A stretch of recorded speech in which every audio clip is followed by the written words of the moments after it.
¿Cuándo recibiremos esos cuerpos de resurrección y cómo serán? ¿Cuándo recibiremos estos cuerpos de resurrección y cómo serán? Nosotros para partir el día de hoy con el tema de hoy debemos tener en cuenta una cosa. La glorificación es un punto en la doctrina de la salvación que se superpone con también la doctrina de las últimas cosas. Es decir, nosotros estamos viendo el día de hoy soteriología, pero la doctrina de las últimas cosas se llama escatología. Entonces, el tema de la glorificación abarca tanto soteriología, doctrina de la salvación, como escatología, doctrina de los últimos tiempos o de las últimas cosas. ¿Y por qué razón? Porque la glorificación mira más allá de esta vida, hacia el mundo que ha de venir, hacia la eternidad. Entonces debemos tener eso muy pendientes. Me llama la atención lo que dice precisamente Romanos 8:30, que nos deja ver precisamente, eh, porque es el último punto de este Ordo Salutis. Romanos 8:30 dice, y a los que predestinó, a esos también llamó. Y a los que llamó, a estos también justificó. Y a los que justificó, a estos también glorificó. En estos tres movimientos, Romanos 8:30 no quiere ser exhaustivo con cada paso, porque si se dan cuenta no se nombra ni la adopción, ni la santificación, ni tantos otros eventos maravillosos e importantes que suceden en nuestra aplicación de la salvación, no se nombran acá. Pero esos tres movimientos sencillamente están hablando de una eternidad pasada, de un presente en el creyente y de un futuro eterno en el creyente. Entonces, la recta final de ese orden de salvación, una de las últimas cosas que va a hacer el Señor a través de una salvación tan grande es el glorificarnos. Es el glorificarnos. Cristo redimió nuestro ser completo. Romanos 8 también, pero 23 y 24 dice, esperando la adopción, la redención de nuestro cuerpo, porque en esperanza fuimos salvos. Nosotros seguimos esperando podemos decir para no usar el término de glorificación, la transformación de nuestro cuerpo de algo corruptible a algo incorruptible. ¿Hay alguien con el micrófono encendido? Por favor, apáguelo. La etapa de la aplicación de la redención, cuando recibimos los cuerpos de resurrección, se llama precisamente así, glorificación. Vuelvo y insisto, ¿hay alguien con el micrófono prendido? Por favor, apáguelo. Esto nos indica que llegamos al fin de lo que se conoce como la cadena de oro de la aplicación de la salvación. A esto que hemos leído de Romanos 8:30 se le conoce como el hilo o la cadena de la salvación. Esos actos consecutivos que llevaron a todo lo que sucedió en nuestra vida, desde el decreto eterno del Señor, antes de la fundación del mundo, hasta la futura gloria que Él nos permitirá tener. Cuando Cristo nos redimió, no redimió simplemente a nuestros espíritus o a nuestras almas. Nos redimió como personas completas y esto entonces incluye la redención de nuestros cuerpos. Por consiguiente, la aplicación de la obra redentora de Cristo a nosotros no estará completa, sino cuando nuestros cuerpos estén libres por completo de los efectos de la caída y llevados a ese estado de perfección para la cual Dios nos creó. Recuerden que nosotros seguimos en una tensión, que yo les he hablado en muchos temas que hemos visto en teología. Estamos en una tensión de que, por ejemplo, aquí en la salvación, ¿el Señor nos salvó? Sí, sí nos salvó, pero no todavía se han realizado todos los efectos y todas las consecuencias maravillosas que trae una salvación tan grande como la que el Señor tuvo para con nosotros. Sí, porque ya miren, todos los que hemos nombrado, desde el ser elegidos hasta el ser santificados, eso ya está sucedió o ya está sucediendo. Sucedió todo lo que pasó en la eternidad pasada, también cuando vimos lo del llamado, cuando vimos lo de la regeneración, cuando vimos lo de la justificación, cuando vimos lo de la adopción, cuando vimos lo de la santificación. En particular, la santificación está sucediendo todavía. El resto que nombré pasaron ya hubo un evento cronológico donde fuimos salvos. Santificación está sucediendo todavía, pero este evento de la glorificación aún no llega. Y no llega para nadie, pues exceptuando los dos personajes que hablamos la semana pasada, como lo fueron Elías y Enoc. La redención de nuestros cuerpos entonces ocurrirá solo cuando Cristo vuelva. Y esto es importantísimo que nosotros lo tengamos en cuenta. Y resucite nuestros cuerpos muertos.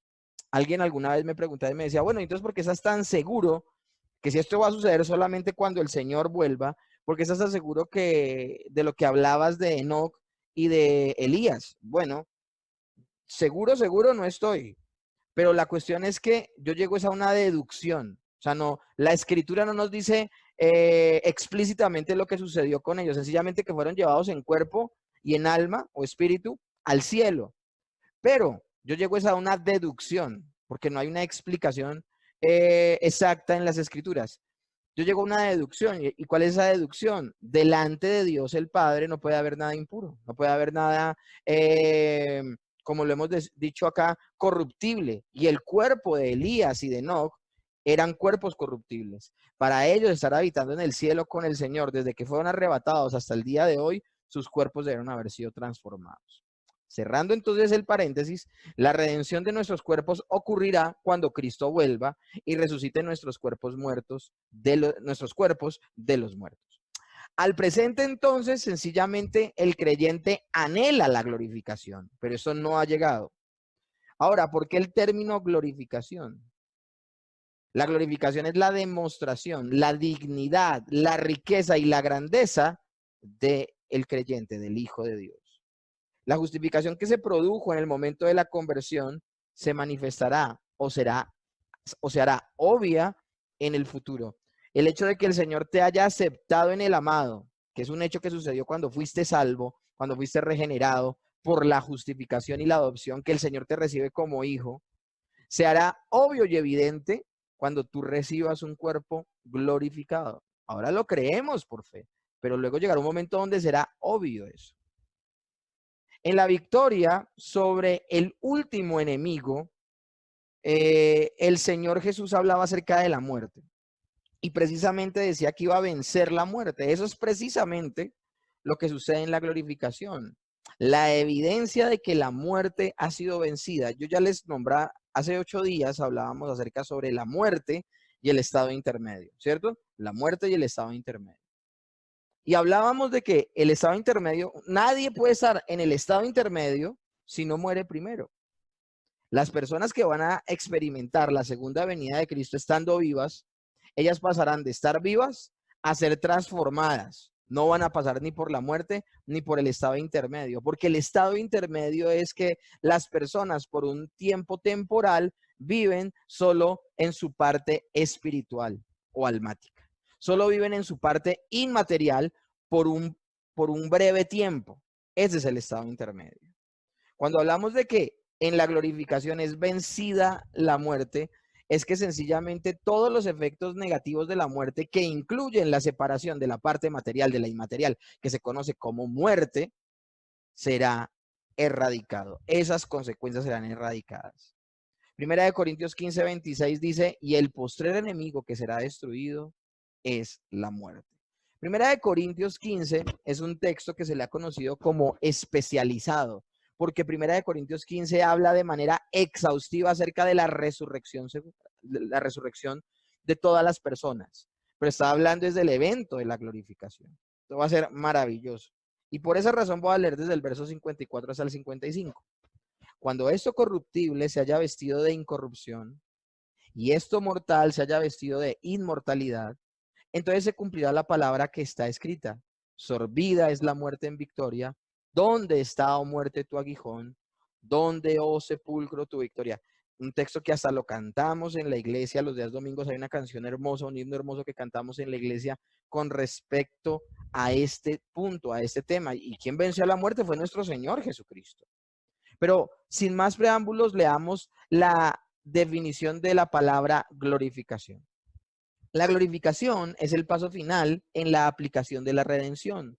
Tendrá lugar cuando Cristo vuelva y resucite los cuerpos de todos los creyentes de todos los tiempos que han muerto y los vuelva a unir con sus almas, almas o espíritus, y cambie los cuerpos de todos los creyentes que están vivos, dándoles a todos los creyentes al mismo tiempo cuerpos perfectos de resurrección como el suyo propio. O sea, en el momento de la glorificación, ahí sí seremos como Jesús. Ahí sí seremos como Jesús. Va a ser maravilloso, va a ser algo maravilloso. Ahora, Cuando digo que seremos como Jesús, estamos hablando de la perfección, pero nosotros seremos perfectas criaturas, mientras él seguirá siendo el perfecto Dios, porque Él no cambia, ni tiene sombra de variación, ni muda. Entonces, eso tenemos que tenerlo en cuenta, ¿no? Porque hay gente como con intenciones incorrectas, como los que vemos, que hablan de que somos dioses pequeños, y hay que hacer ese tipo de aclaraciones, que el Señor nos guarde de pensar de esa manera. Ahora, por no pensar de esa manera es que llegaremos a la glorificación. Dudo mucho de las personas que piensan de esta manera y piensan que tienen el poder de cambiar a voluntad el tiempo y los estados y toda esta situación que sucede con este movimiento de fe. Dudo que esas personas lleguen al cielo si no cambian su postura y entienden lo que es la verdadera fe, que es estar humillados a los pies del Señor, entendiendo que se necesita gritos de un Salvador, que como criaturas solas estamos perdidos, porque apartados de Él nada podemos hacer. Vamos a ver entonces a continuación las evidencias del Nuevo Testamento para la glorificación. ¿El Nuevo Testamento hablará acerca de la glorificación? Primera de Corintios 15 ya se los nombré. El apóstol Pablo habla de una manera extensa acerca del tema. Y dice en el verso 22 y 23, porque así como en Adán todos mueren, también en Cristo todos serán vivificados, pero cada uno en su debido orden. Cristo, las primicias, luego los que son de Cristo, en su venida. El texto aquí habla explícitamente dónde, cuándo y cómo van a suceder las cosas en su venida. Los que están en vida cuando Él regresen, como lo nombrábamos anteriormente, serán transformados. Primera de Corintios 51 y 52. He aquí os digo un misterio, dice Pablo, inspirado por el Espíritu Santo. No todos dormiremos. Ahora, él dice no todos dormiremos porque en ese momento él no había muerto. Y como nadie sabe el día ni la hora, el creyente siempre tiene que estar expectante al día del Señor. Yo creo que el apóstol Pablo renunció a la idea de no ser de la generación del arrebatamiento solamente hasta que le bajaron la cabeza. Yo creo que debe ser también la posición que debemos tomar todos los creyentes. Nosotros debemos hasta el último momento aguardar la venida del Señor. De hecho, cada vez que tomamos la cena en el culto, en el día del Señor, uno de los motivos que tenemos para celebrar la cena no es solamente que creemos en que Él descendió, vivió en carne perfectamente, nos llenó de bienes y misericordia, murió, se sacrificó por nosotros, resucitó al tercer día, ascendió a los cielos, está sentado a la derecha del Padre, sino que también reconocemos que y confiamos y creemos que Él volverá por segunda vez. La muerte del Señor anunciáis hasta que Él venga. Entonces, por esa razón, el apóstol Pablo escribe como escribe. He aquí os digo un misterio, no todos dormiremos, porque él tenía esa esperanza que debe tener todo el creyente, pero todos seremos transformados en un momento, en un abrir y cerrar de ojos, al final de la trompeta, porque se tocará la trompeta y los muertos serán resucitados incorruptibles y nosotros seremos transformados. Él hace un paralelo entre lo que sucederá a todos los creyentes que ya están en el estado intermedio y las personas que en ese momento estuviesen vivas. ¿En qué momento? En el momento en que el Señor vuelva por segunda vez. Pensar en estas cosas me emociona, pero también me llena de temor y de temblor. Las almas de los que han muerto e ido a estar con Cristo volverán y serán reunidas con sus cuerpos en ese día, porque Cristo las traerá consigo. Primera de Tesalonicenses 4:14 dice, porque si creemos que Jesús murió y resucitó, así también traerá Dios con Jesús a los que durmieron en él. Porque si creemos que Jesús murió y resucitó, así también traerá Dios con Jesús a los que durmieron en él. Jesús no vuelve solo, dice que vuelve con legiones de creyentes para darles ese cuerpo maravilloso glorificado. Esto es impresionante. Y Primera Tesalonicenses 4:16 dice, porque el Señor mismo con voz de mando, con voz de arcángel y con trompeta de Dios descenderá del cielo y los muertos en Cristo resucitarán primero. A los primeros que se les dará un cuerpo perfecto serán a los que ya nos han, nos han adelantado, han muerto y están con el Señor solamente en su parte inmaterial. Es a ellos a los que primeramente se les va a dar un cuerpo incorruptible. Luego a nosotros, bueno, a las personas que estén vivas en ese momento, ojalá pues seamos nosotros, no sabemos, que nadie sabe el día ni la hora, se les dará o se nos dará un cuerpo, transformará nuestro cuerpo de corruptible a incorruptible. Otros pasajes del Nuevo Testamento que nos hablan acerca de este tema. Juan 5, 28 al 29 dice, eso se lo dice el Señor Jesús a sus discípulos: no os maravilléis de esto, porque vendrá hora cuando todos los que están en los sepulcros oirán su voz, y los que hicieron lo bueno saldrán a resurrección de vida, mas los que hicieron lo malo a resurrección de condenación. Impresionante que a todos se les dará un cuerpo, a todos nuevamente se les dará el cuerpo, a todos los que han muerto, pero será un cuerpo para algunos para condenación. Que el Señor nos guarde, tenga misericordia de nosotros y recibamos un cuerpo para resurrección de vida. Juan 6, 39 al 40 dice: y esta es la voluntad del Padre, el que me envió, que de todo lo que me diere yo no pierda nada, sino que lo resucite en el día postrero. Y esta es la voluntad del que me ha enviado, que todo aquel que ve al Hijo y cree en él tenga vida eterna, y yo le resucitaré en el día postrero. Palabras más, palabras menos, mis hermanos. ¿Tú has depositado tu confianza en el Señor Jesús? ¿Tú has depositado tu confianza en el Hijo de Dios? ¿Crees en su perdón? ¿Crees en su maravillosa obra? ¿Toda tu confianza está puesta en Él y nada en ti? Bueno, pues confía en que tú resucitarás a vida en el día postrero. En el día postrero. Filipenses 3, 20 al 21 dice: mas nuestra ciudadanía está en los cielos. Otra evidencia de que el Nuevo Testamento habla de la seguridad que tenían los creyentes aún desde el primer siglo del tiempo de la glorificación.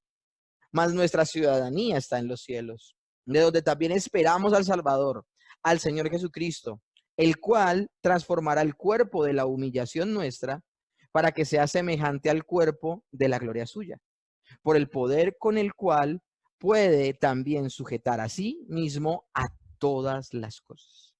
Los creyentes deben vivir con el anhelo y con la expectación del retorno de Cristo. Ahora, si está esperando a Cristo, también espere que su cuerpo sea transformado. Y no transformado en cualquier cosa, transformado como el propio cuerpo perfecto de nuestro Señor Jesucristo. Juan 11, 23 al 24 dice, continuamos con el Nuevo Testamento: Jesús les dijo: tu hermano resucitará. Marta le dijo: yo sé que resucitará en la resurrección en el día postrero. Y me llama la atención poderosamente cuando esto sucede. El Señor Jesús le está hablando a la hermana de Lázaro y le está diciendo que todo el que crea será resucitado. Y ella dice: sí, yo creo que todos seremos resucitados en el día postrero, hablando de la glorificación. Pensó que el Señor Jesús solo venía a visitar al muerto, solo venía a llorar con ellas y a darle consuelo que un día se volverían a ver en la gloria eterna. Pero el Señor Jesús tiene que aclararles de que Él dice: yo soy la resurrección y la vida, el que crea en mí, aunque esté muerto, vivirá. En el caso particular de Lázaro, estaba hablando de que Lázaro iba a ser una de las señales portentosas que iba a hacer el Señor Jesús, y era levantar a un muerto. Entonces, esa resurrección de Lázaro no se refiere a la resurrección de la glorificación. Como la hermana pensaba que se refería a esa, tiene Jesús que hablarle un poco más específico y decirle: no, es que vamos a levantar a Lázaro entre los muertos. Lo inquietante acá es que no quiero que nos detengamos a admirar las palabras que Dios le dice, que Jesús le dice a la hermana de Lázaro, sino más bien la respuesta de la hermana de Lázaro. Ella tiene una completa convicción de que vendrá un día donde resucitarán todos los que han creído en el Hijo de Dios. Y eso es maravilloso y nos deja ver que en el Nuevo Testamento la gente creía desde el primer siglo, aún estando el Señor entre ellos, creían en la resurrección. Hechos 24:15 dice: teniendo esperanza en Dios, la cual ellos también abrigan, de que ha de haber resurrección de los muertos, así de justos como injustos. Amén. Porque yo les hago esta aclaración de que en el Nuevo Testamento creían en la resurrección, porque acuérdense que había un movimiento entre los religiosos de la época que no creían en la resurrección. Ellos eran los saduceos. Ellos no veían supuestamente que en el Antiguo Testamento de alguna manera se hablara de la vida después de la muerte o se hablara de que personas resucitadas y todo esto. Entonces ellos se abstenían a creer eso. Y es por eso el Señor que les llama fuertemente la atención y les hace entender que en las Escrituras sí se habla de resurrección en el Antiguo Testamento. En cuanto a las creencias de los que vivieron en el Antiguo Testamento, ellos también deben tener la misma seguridad. Y vamos a verlo aquí, vamos a ver las evidencias. Por ejemplo, Abraham. En Hebreos 11:10 dice, porque esperaba la ciudad que tiene fundamentos, cuyo arquitecto y constructor es Dios. Él aguardaba el cielo. Muchos de los santos del Antiguo Testamento. Miren, a mí me encanta Hebreos 11. Hebreos 11 es la galería de los hombres de la fe. Ahí aparecen todas las personas que tuvieron fe salvífica en el Antiguo Testamento. Pero miren cómo concluye esa galería de hombres de Dios, de hombres de fe. Todos ellos, hablando de estos hombres, murieron sin haber recibido las cosas prometidas. Más bien las reconocieron a lo lejos y confesaron que eran extranjeros y peregrinos en la tierra. O sea, ellos aguardaban otro lugar. Antes bien, anhelaban una patria mejor, es decir, la celestial. Por tanto, Dios no se avergonzó de ser llamado su Dios y les preparó una ciudad. Esto es maravilloso. Cada persona en el Antiguo Testamento que fue un verdadero creyente aguardaba estar con el Señor, aguardaba estar con el Señor. Ahora, para estar con el Señor se necesita estar vivo. Job dice, por ejemplo, yo sé que mi Redentor vive y al fin se levantará sobre el polvo y después de deshecha esta mi piel, en mi carne he de ver a Dios. Esto es impresionante. Daniel, por ejemplo. Daniel en el capítulo 12, verso 2 dice, y muchos de los que duermen en el polvo de la tierra serán despertados, unos para vida eterna y otros para vergüenza y confusión perpetua. Miren, yo no veo nunca que el Antiguo Testamento le pise la manguera al Nuevo Testamento. O sea, es una afinidad, una conexión, una afirmación de lo que se ha hablado en el Antiguo Testamento. Acabamos de leer lo mismo en el Nuevo Testamento. A los filipenses, creo que fue. Y ahora estamos leyéndolo con Daniel. Entonces era impresionante esto. Es impresionante lo que vemos en las Escrituras. El Señor no le habló una cosa a los antiguos y otra cosa a los creyentes del primer siglo. El Señor no le habló una cosa a los creyentes del primer siglo y otra cosa nos está hablando a nosotros. No.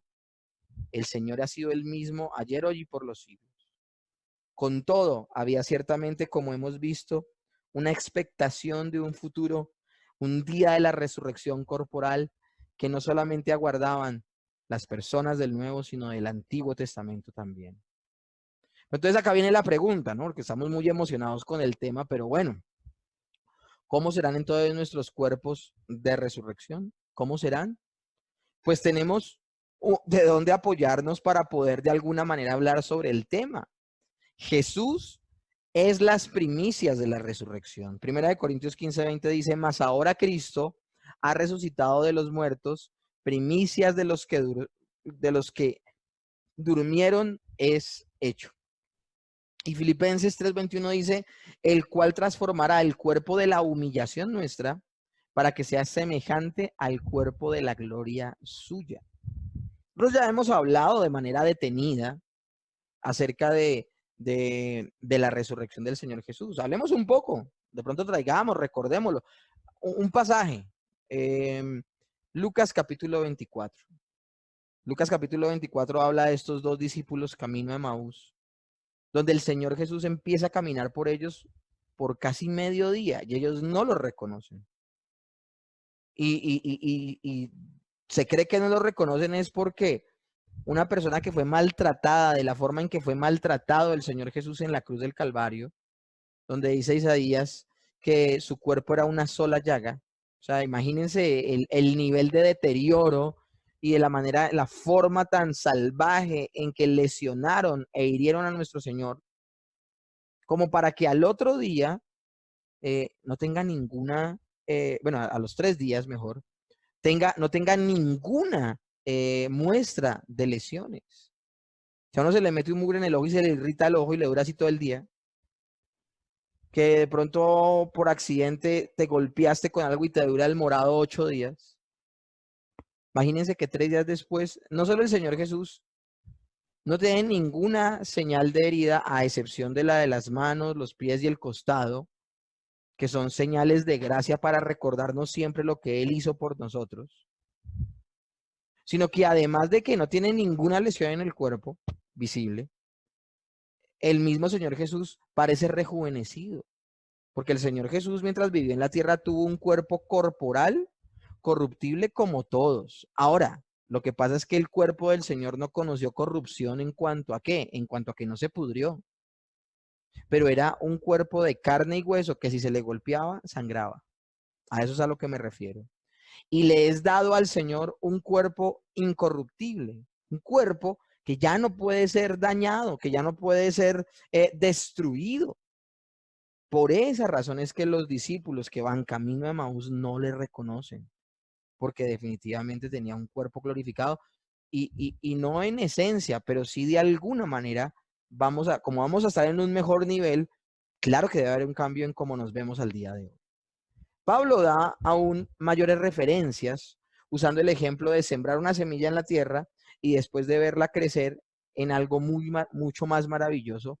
Pablo explica con más detalle cómo serán nuestros cuerpos en la resurrección. Miremos entonces el ejemplo de una semilla. Primera de Corintios otra vez, acuérdense que Primera de Corintios 15 es el capítulo especialista en la resurrección. El verso 42 al 44 dice, así también es la resurrección de los muertos. Se siembra en corrupción, resucita en incorrupción. Se siembra en deshonra, resucitará en gloria. Se siembra en debilidad, resucitará en poder. Se siembra cuerpo animal, resucita cuerpo espiritual. Ahí haciendo referencia a cómo nosotros tendemos, no solo por nuestro cuerpo, sino por nuestra naturaleza caída al pecado. Mientras que cuando seamos glorificados ya no podremos pecar. Hay cuerpo animal y hay cuerpo espiritual. Y el verso 49, y así como hemos traído la imagen del terrenal, traeremos también la imagen del celestial. Este pasaje es maravilloso. Así como nosotros heredamos el pecado original en Adán y fuimos similares a Adán, ahora seremos en la glorificación similares a el postrer Adán, a Jesucristo y a este resucitado. ¿Pero qué se refiere el término incorrupción? ¿A qué se refiere? Y aquí es donde yo les hablaba y les hacía ahorita la aseveración, porque la gente puede decir, ay, se corrompió el cuerpo del Señor. El cuerpo del Señor no se corrompió, ¿por qué? Porque el cuerpo del Señor no quedó en la tumba y no se pudrió. Pero en otros aspectos sí podemos decir que el cuerpo del Señor fue lesionado como muestra de que sí estaba representándonos perfectamente. Miren, incorrupción incluye que no se gastará. Señor Jesús se le veía en su cuerpo antes de resucitar, se veía el paso del tiempo en él. Él ya se veía como un hombre de 33 años. Bueno, al día de hoy, en su resurrección como primicias, el Señor Jesús se ve como un hombre joven, porque su cuerpo no se gastará, no se envejecerá, no estará sujeto a ningún tipo de enfermedad o de dolencia. Será el cuerpo que nos será entregado, así como el que le fue entregado a nuestro Señor Jesucristo, será completamente saludable y fuerte. ¿Para cuánto tiempo? Para siempre. En estos cuerpos de resurrección claramente veremos la humanidad como Dios propuso que fuera, como Él propuso en el principio que fuera. Puesto que el proceso gradual de envejecimiento es parte del proceso en el cual nuestros cuerpos ahora están sujetos a corrupción, es decir, que lentamente se van marchitando. Es apropiado pensar que nuestros cuerpos de resurrección no tendrán ninguna señal de envejecimiento. Tendrán todas las características de un ser humano joven, pero maduro. Y estas características permanecerán para siempre. No habrá evidencia ni de enfermedad ni de lesiones porque todos seremos hechos perfectos. Ya no existirá ni la muerte ni el pecado. Entonces, ¿cuál enfermedad? ¿Cuál corrupción? ¿Cuál que algo se dañe o se degenere? El hecho de que las cicatrices de las huellas de los clavos de Jesús seguían en sus manos y en sus pies, como en el costado, no se debe tomar como una indicación de que algunas de nuestras cicatrices o lesiones físicas permanecerán en nosotros. Yo pensaba librarme de esta cicatriz que tengo en el brazo, en la pierna, pero va a resultar que en la glorificación, como el Señor tiene sus cicatrices, yo tendré las mías. No, es una lectura incorrecta que le estamos dando. Porque el Señor Jesús, las únicas lesiones que le quedaron fue precisamente las de las manos, la de los pies y la del costado, como señales de gracia para que nunca olvidemos que Él fue el quien nos salvó por su sacrificio perfecto, por su obra perfecta. Pero si fuese así, si esa fuese la deducción, entonces ¿por qué no todas las cicatrices de Jesús le quedaron? Las de la corona de espinas, los golpes que le dieron, los moretones. Dice la Biblia que le dieron látigo hasta que no le quedó cuero en la espalda. Pero Él tiene un cuerpo perfecto. Hay un propósito con las cicatrices de las manos, de los pies y del costado. Hay un propósito maravilloso. Y es que nunca se nos olvide por la eternidad el precio tan alto que tuvo que pagar el Señor. Entonces, en ese orden de ideas, ¿quedarán cicatrices en nuestros cuerpos? No. Cualquier daño que haya habido en nuestros cuerpos desaparecerá. De hecho, personas enanitas. El enanismo es un problema genético. Todas las enfermedades genéticas desaparecerán. Las personas serán perfectas, estarán en sus 5 sentidos. Todos los que tuvieron problemas aún cognitivos y fueron salvas, esos problemas desaparecerán. Enfermedad en cualquier clase de estadio que sea, tanto físico, emocional, intelectual, cognitivo, cualquier deficiencia producto del pecado desaparecerá. ¿Por qué? Porque recibiremos cuerpos apropiados para aquellos que son portadores de la imagen y semejanza de Dios. Ahora, ¿qué significa el término en gloria? Se contrasta en muchas ocasiones con el término deshonra. Una sugerencia de la belleza o atractivo, la apariencia que nuestros cuerpos van a tener. Y esto va a ser maravilloso. Algunos teólogos dicen que nuestros cuerpos tendrán cierto brillo como muestra de nuestra posición exaltada. Y de hecho hay textos. De ese texto precisamente voy a predicar el próximo domingo en la iglesia, Mateo 13:43. Entonces los justos, hablando prediqué de ese texto la semana pasada, cuando hablamos del trigo y la cizaña. La próxima semana va a predicar es del 44 en adelante. Predicaba el domingo pasado. Entonces los justos brillarán en el reino de su Padre como el sol. El texto es el trigo y la cizaña y habla de que la cizaña, los que no son creyentes, sino los que son impíos, serán cogidos como manojos y echados en el fuego, hablando del infierno. Mientras que el trigo, que representa a los creyentes, serán recogidos también en manojos y guardados en el granero del Señor, que representa el cielo. De hecho, C.S. Lewis, lo nombraba también en la predicación, C.S. Lewis nombra que si nosotros, en esta condición corruptible en la que nosotros nos encontramos en este momento, fuésemos capaces de vernos cómo seremos en la gloria, y esto que dice que brillaremos como el sol, dice C.S. Lewis que nosotros, pues, estar en esta condición caída, al vernos a nosotros en esa condición de glorificación, de exaltación, de gloria, nos veríamos tentados a adorarnos.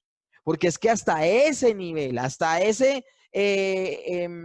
nivel, el Señor nos va a llevar de perfección. Ahora, lo que está haciendo C.S. Lewis es usar una hipérbole.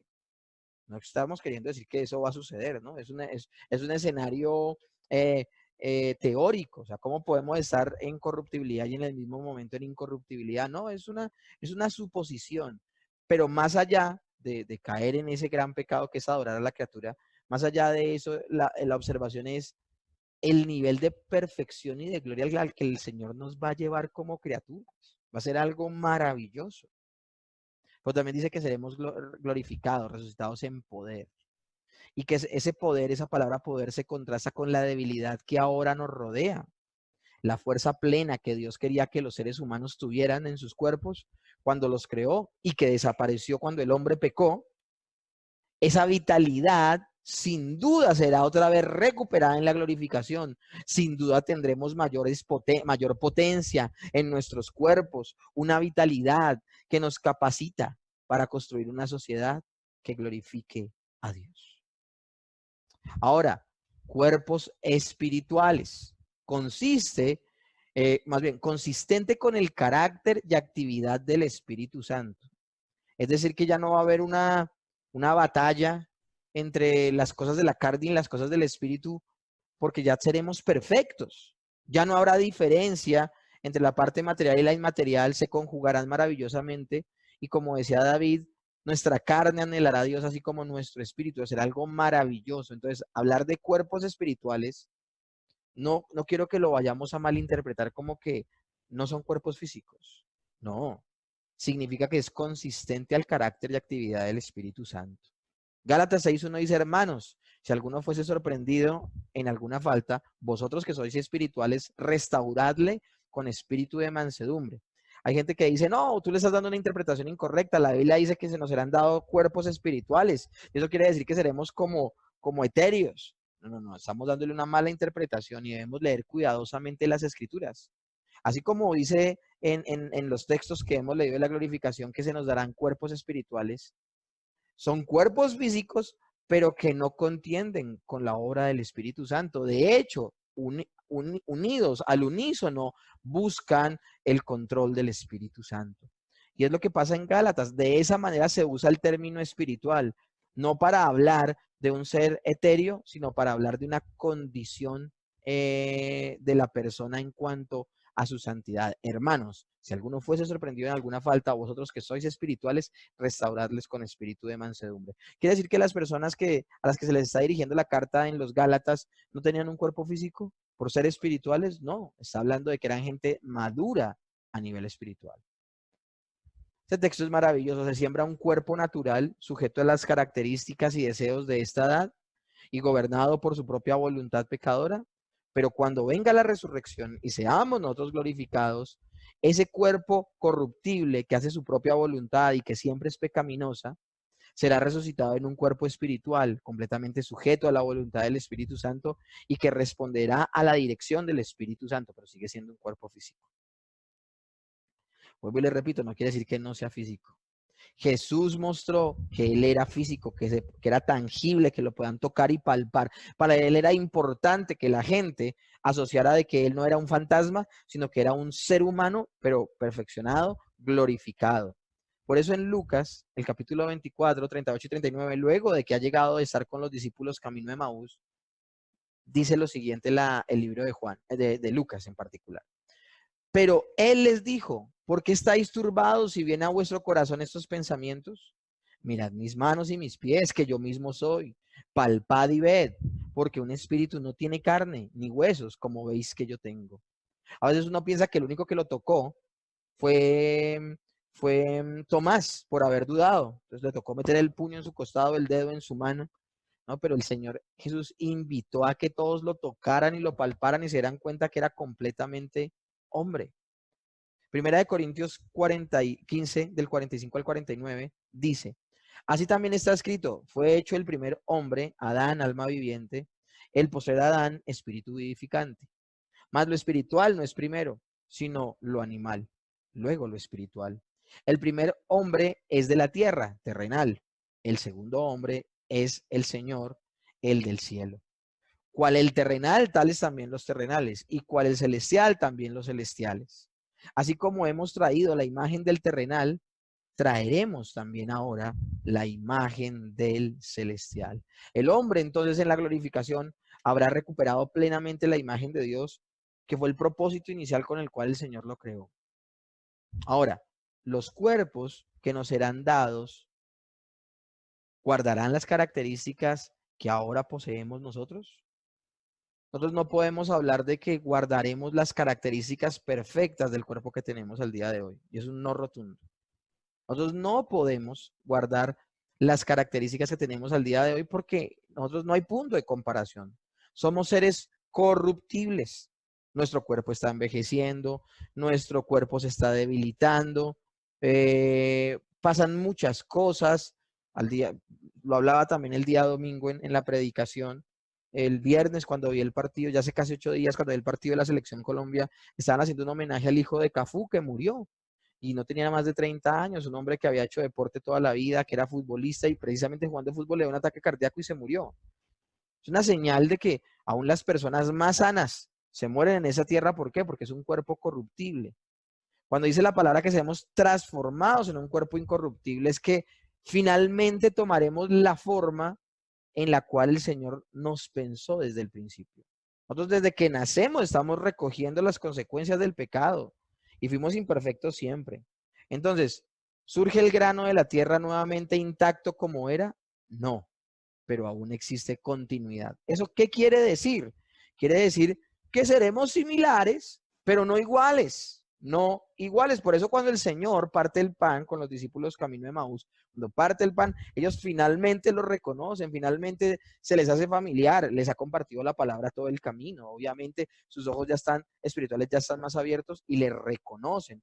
pero eso de que le reconocen significa que de alguna manera había algo familiar en él para que lo pudiesen identificar con el Señor Jesús. Pero eso familiar que tenían no era lo suficientemente grande para haberlo reconocido desde el principio. Solamente con la obra de la palabra y el consejo, la misma presencia del Señor fue la que les recordó. Eso significa que vamos a distar mucho. Quiero que vean aquí una cosa.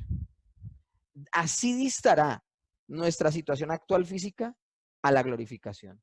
Aquí vemos sencillamente semillas, semillas que se van a sembrar. Y aquí vemos flores. Eso es lo que va a suceder. Cuando surge el grano que hemos enterrado, que hemos sembrado, el grano no surge como grano, el grano surge como planta. Y ahí lo podemos ver en las foticos. Es diferente la semilla a la planta que germina. Ahora, si cavamos, vemos que ahí está la semillita y de la semilla está emergiendo la planta. Pero finalmente es la planta. Entonces no hay punto de comparación de nuestra existencia al día de hoy con la que tendremos en la gloria. Entonces, conclusiones. Cuando Cristo vuelva, nos dará nuevos cuerpos de resurrección que serán como su cuerpo de resurrección. Primera de Juan 3:2 dice, amados, ahora somos hijos de Dios. Y aún no se nos ha manifestado lo que hemos de ser. Este texto es maravilloso. El apóstol Juan le está diciendo a sus lectores, todavía no somos lo que hemos sido llamados a ser. Está hablando de la glorificación. Pero sabemos que cuando Él se manifiesta, seremos semejantes a Él porque le veremos tal como Él es. Ahora, de la creación entera, ¿será renovada por igual? ¿Qué dice la Escritura acerca de la creación? Y esta pregunta la tenemos que hacer porque Dios maldijo la tierra debido al pecado del hombre. El pecado mismo del hombre afectó a la creación. Génesis 3, 17 al 18 dice, al hombre dijo, por cuanto obedeciste a la voz de tu mujer y comiste del fruto que te mandé diciendo no comerás de él, maldita será la tierra por tu causa. Con dolor comerás de ella todos los días de tu vida, espinos y cardos te producirán y comerás plantas del campo. El mismo Señor, las consecuencias del pecado de Adán y Eva afectaron también a la creación, afectaron también a todo lo que hay. De esto ya lo hemos hablado en varias oportunidades. ¿Cuántas especies han desaparecido? La mala administración del hombre. Y de hecho, así el hombre no meta la mano en una sola cosa, el solo hecho de haber pecado hace que el pecado degenere la creación. Pablo dice al respecto lo siguiente, porque también la creación misma, Romanos 8:21, será liberada de la esclavitud de corrupción a la libertad gloriosa de los hijos de Dios. ¿Eso qué quiere decir? ¿Que la tierra, la creación, será afectada por lo que pase conmigo y contigo? Sí, completamente sí.